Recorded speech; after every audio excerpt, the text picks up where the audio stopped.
Баршаңызға қайырлы күн достар, мен каналыма қош келдіңіздер.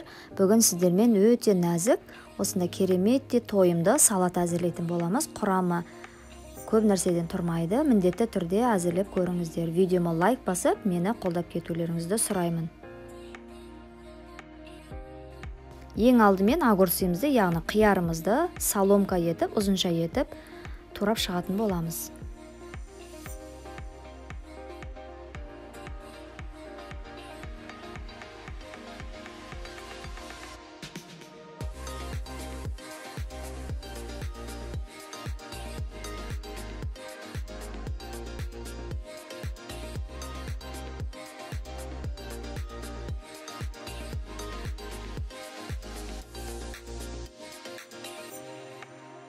Енді шұжығымызды, яғни колбасамызды да соломка етіп, ұзынша етіп турап шығатын боламыз.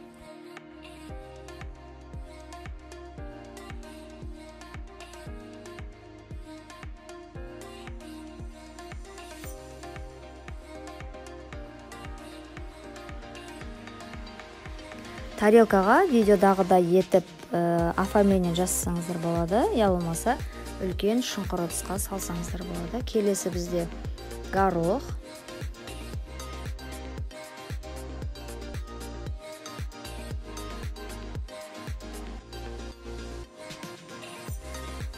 келесі кезекте бізде кирешки, яғни қытырлақ нан, ұзынша түрін алып салдым. Тарелкамызға жайғастырамыз. Салаттың рецебін видеоның астында описанияға тіркеп қоямын. Сол жерден көре аласыздар.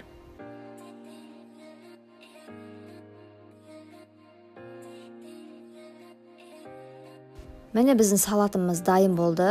Өте дәмді, әрі тез дайын болатын салаттың түрі. Міндетті түрде дайындап көріңіздер, кеңес етемін.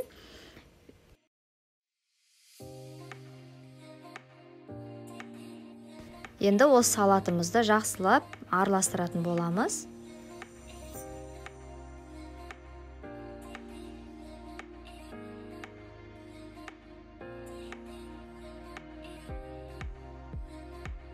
Жақсылап араласқан салатымызды ұсынатын тарелкамызға салып, әдемілеп сәндейміз. Укроп, петрушкаларыңыз болса, бетіне сән үшін қойып қойсаңыздар болады. Видеоны соңына дейін көрген болсаңыздар, видеома лайк басып, осы видеоға қатысты пікірлеріңіз болса, комментарийға қалдыруларыңызды сұраймын. Қазақша контентті каналдың дамуына өз үлестеріңізді қосып, арнама тіркелмеген болсаңыздар, міндетті түрде тіркеліп кетулеріңізді сұраймын. Назарларыңызға көп рахмет, сіздермен бірге болған Бауырсақ Фуд. Ас болсын!